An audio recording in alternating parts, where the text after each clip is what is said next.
change your world. It's time to let it go. The things you used to think, the things you used to know, they don't help you anymore. It's time to change your mind. If it's peace you want to find. This is Kurt Kaikonen, pastor of Calvary Chapel, Waterford, at your neighborhood church. Today on Change Your World, we'll be in the book of Joshua. So grab your Bible and let's get started.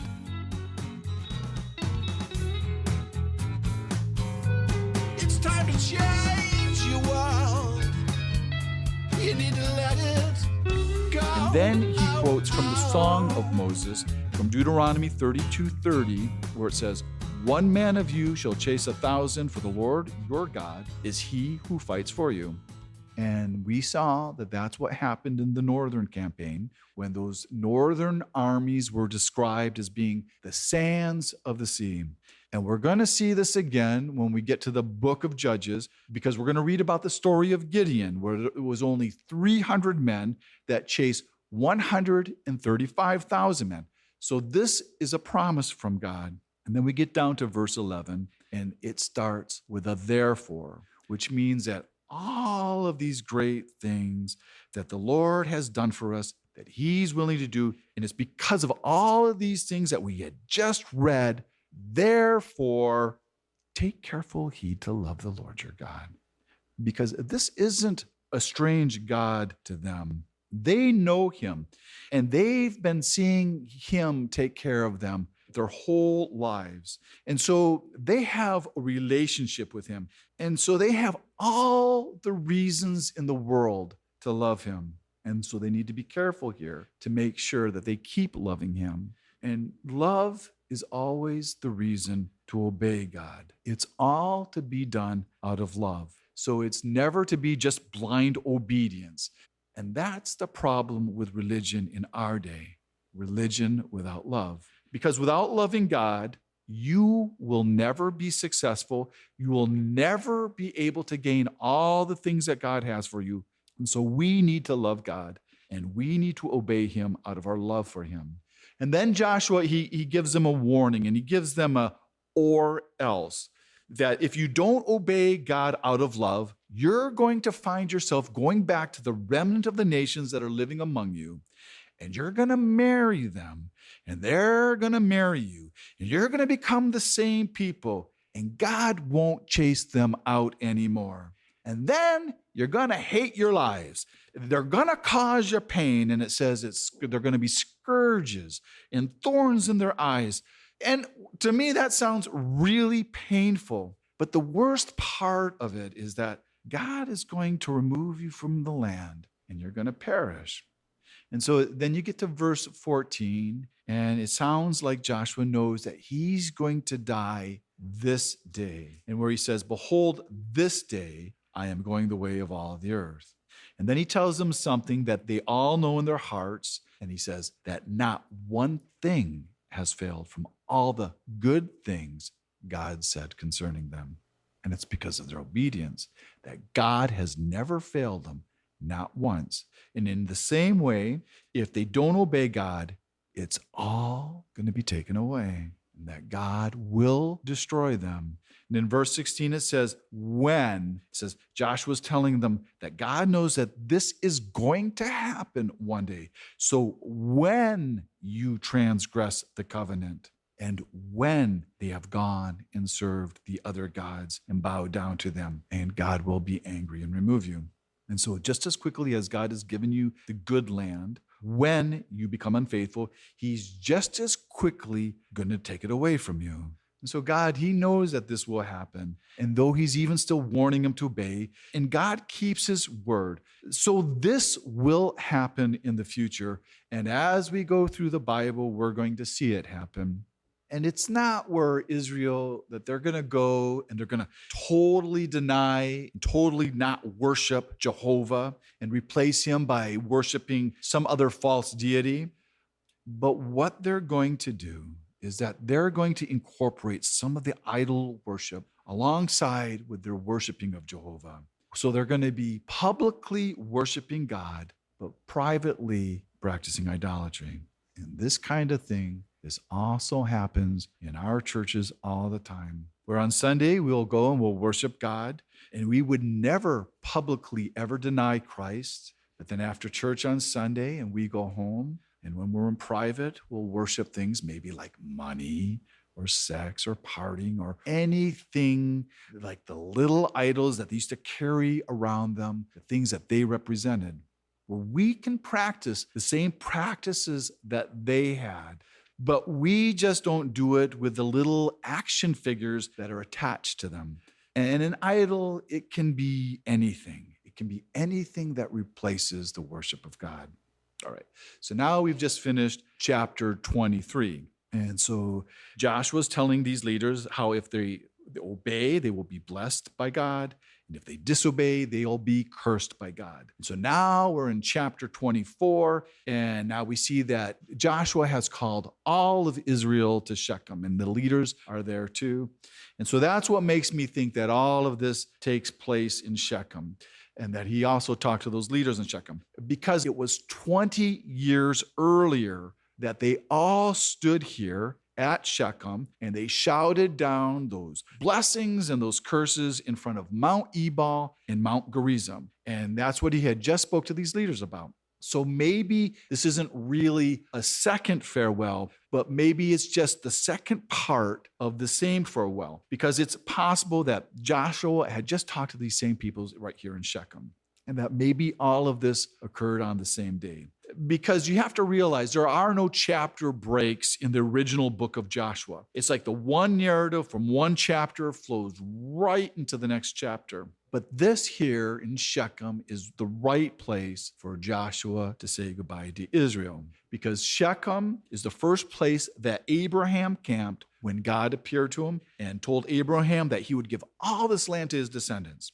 And this is where Abraham built his first altar in Canaan. And Shechem, this is also the place where Jacob built an altar, where he recommitted his life to the Lord. And he had all of his family bury all the idols that they were secretly carrying around with them and that they were worshiping in private. And they buried them all there underneath the terebinth tree. And they did this before they went up to Bethel. And so now, remember now, these are Joshua's last words to Israel. And like we said, last words, they are important words where someone really focuses on what you need to tell them before you leave this world forever. And Joshua, he had some things to tell the people. And we usually don't ever think of Joshua of being a prophet. But here, Joshua is speaking as a prophet because he's being God's messenger. And he's speaking to the people here for God. And God here through Joshua, he'll be reviewing Israel's history. And in Joshua's message, he will be saying things like, I did this and I did that. And God is going to use the I pronoun 17 times here. And all of these people, they probably like going back and reviewing their history. They like talking about the stories of their father, Abraham, because they love this relationship that they have to this great man, that they're proud of him. And they're proud of being his children. But that's not where God starts here. God goes further back. He goes before Abraham. And he starts with Abraham's father, Terah, who lived in Ur of the Chaldeans. They dwelt on the other side of the river. And the river that is talking about here is the Euphrates River. And so this is not a place that's very far from Babylon. This is in modern day Iraq. And Terah here, Abraham's father, though no one likes to admit it, he was a total idolater. Because Ur of the Chaldeans and in Haran, and those are the two places where Terah and Abraham and the other sons lived, that's where they worshiped the moon god. And then there's these legends about Terah which say that he was actually an idol maker, but I don't know if those things are true. But Terah's son Abraham, he was also an idolater. And it says here, it says that Abraham served other gods. And so you see here that Abraham, he had no hope ever of ever breaking free from idolatry.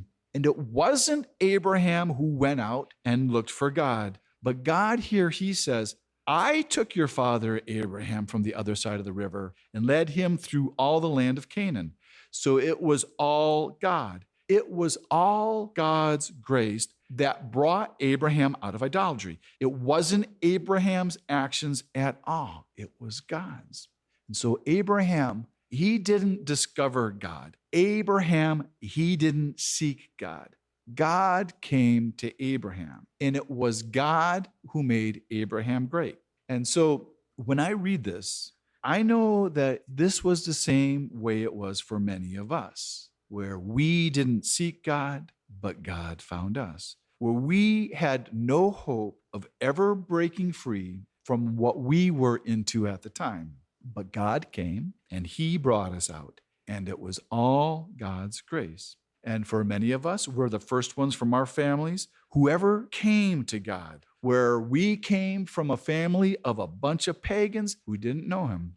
And if you notice here, God doesn't mention Abraham's failures, and he doesn't mention anything about Ishmael here, but it says here that God gave Abraham Isaac. And then he says to Isaac, God gave him Jacob. And then God does mention Esau. But see, Esau, he only cared about the things of this world. So God gave Esau what he desired most. And he gave it to him immediately because Esau, he was a man of the flesh. He didn't care about the things of God. So God gave Esau the mountains of Seir to possess. But for Jacob, God had other plans. God had spiritual plans for Jacob. And so God sent Jacob to Egypt with his children. And then God says that I sent Moses and Aaron. I plagued Egypt. I did it among them. So it wasn't Moses and Aaron. It was I. 17 times I. And then I brought you out. And if God hadn't delivered them, they would still be these slaves in Egypt, and they would still be in bondage. And there's a lot of the people here that are gathered there who would have seen what God had done to the Egyptians, though they would have only been children at the time, but they would have also been the same ones who had crossed through the Red Sea. And what's strange here, with God reviewing Israel's history, God never mentions anything about the golden calf or any of their sins. And I think it's possible because God has already forgiven them. And so God doesn't mention it. And then God talks about how they dwelt in the wilderness for a long time. And he says, I brought you into the land of the Amorites. I gave them into your hand to possess their land. I destroyed them. And then God mentions Balak and Balaam and how he wouldn't let Balaam curse him. And God, he doesn't bring up the sins of Israel with the Moabite women that came through Balaam's deception. So God, he's not mentioning any of their sins against them. He's only telling them what he did for them. And it was all undeserved favor. It was all grace.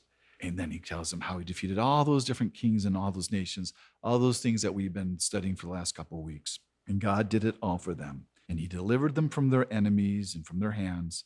And it says here that God even used hornets. And so there's a lot of miracles here. And there's miracles that he doesn't mention, because he doesn't mention anything about the hailstones that are coming down. He doesn't mention about the sun standing still. But all of these people listening, they all know about all these things. And God ends here by telling these people that he gave them the land that they didn't labor for. They didn't have to use their sword. They didn't have to use their bow. It was free to them. It's all free.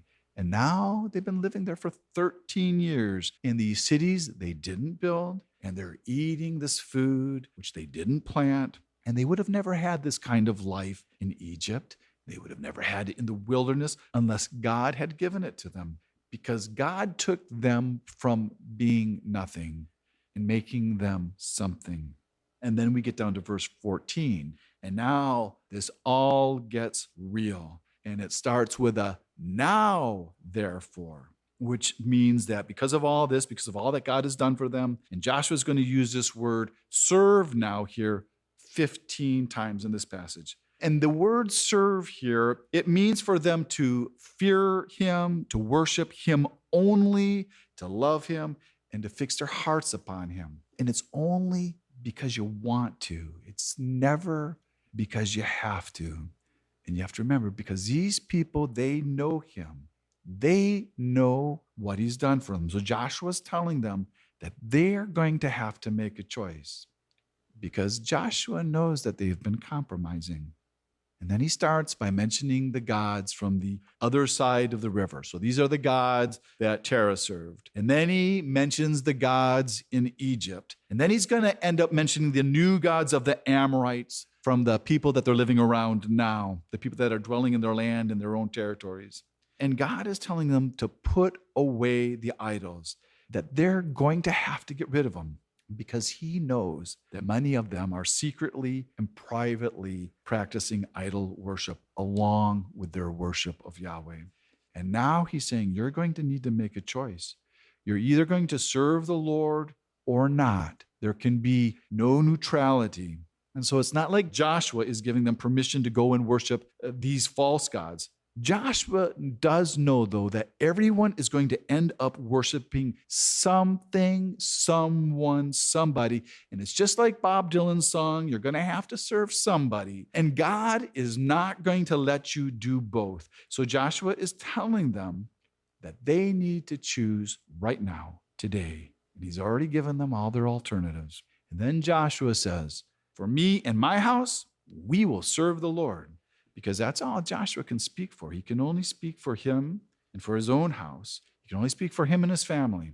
And the funny thing here is we never knew that Joshua had a family. Joshua's family is never mentioned anywhere in Scripture. And that's probably because Joshua is a type of Jesus Christ, where Jesus, he didn't have a family. So it never mentions Joshua's family. But here we find out that Joshua did have a family. And in the Hebrew, the way that this is written in a future tense. So what it's really saying here, he's saying, I have chosen and I will choose the Lord. And what it's implying here is that he will not only just serve the Lord, but that he will serve the Lord only and not something or something else with him. And so now you see, you have this very, very old man. And he's the oldest man in all of Israel. He's 110 years old, and he's talking to the people that he led into the land. And now he's been observing them for these past 13 years of how they've been living in the land, and he knows that they're compromised. And now he's going to speak his last words to them. And it's really important for them to hear what he's going to say. Though Joshua, he probably would have rather just gone around and given everybody hugs. But you have to see these people here, they're all insulted by what Joshua's implying by what he just said. And so they say to Joshua, and they say it, and you can read it here, and they're saying it mean. They're saying, far be it from us that we should forsake the Lord and serve other gods. For the Lord our God is he who brought us and our fathers up out of the land of Egypt, from the house of bondage, who did these great signs in our sight and preserved us in all the ways we went among all the people through whom we passed. And so you just take that and you just think about that really quick. And you think about their fathers and you think, well, where are your fathers now? And you go, oh yeah, they're all dead in the wilderness because of their rebellion against God. Oh. And then it talks about how God delivered them from the Amorites. So they're sounding like they're these great people. And so there's this pride going on about who they are and how good they are and who their fathers were. And far be it from us to forsake God. As if Joshua is just wasting his time telling them all this stuff, that he's just now some crazy old coot Joshua. And they're not looking at their past of how Israel has pretty much forsaken God all along the way. And then Joshua, he responds to their last statement where they said, well, far be it from us then that we should forsake the Lord our God. And then Joshua says something to them that actually does kind of sound kind of crazy.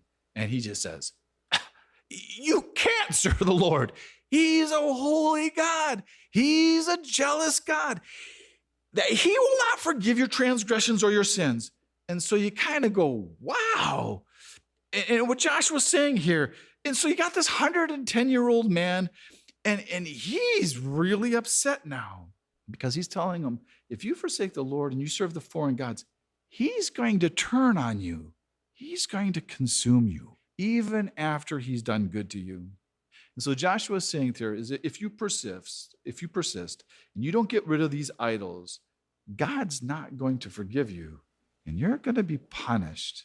And so 3 times the people here, they affirm their loyalty to God and to serve him only.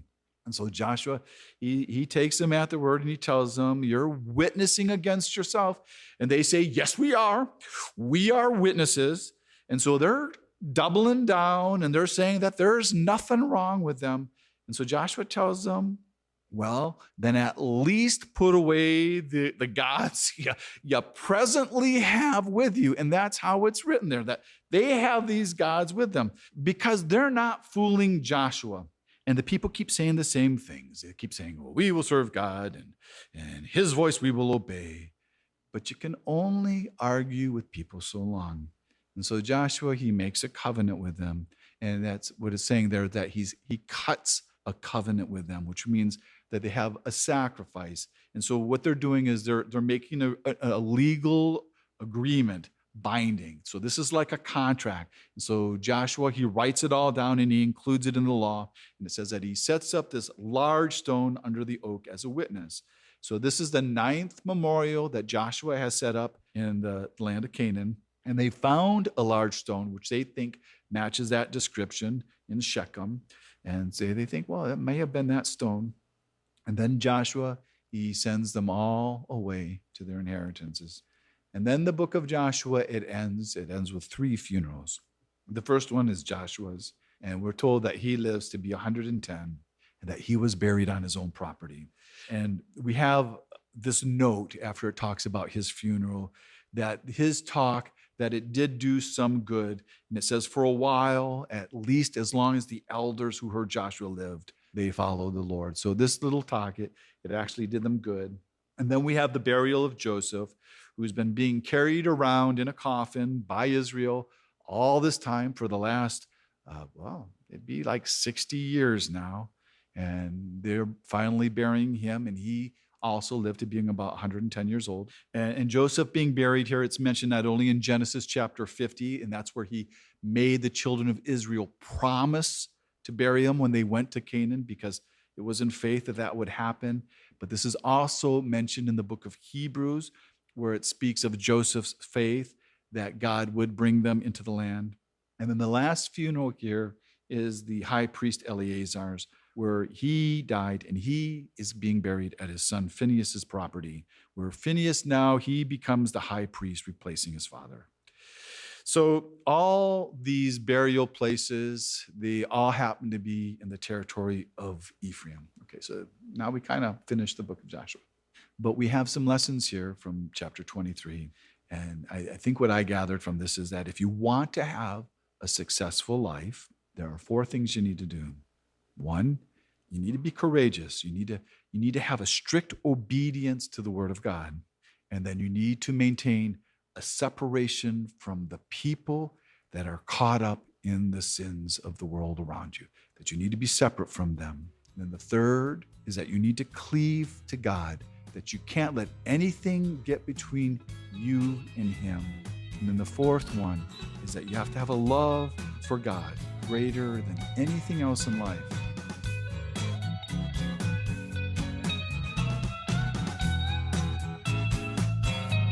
You need to change your world.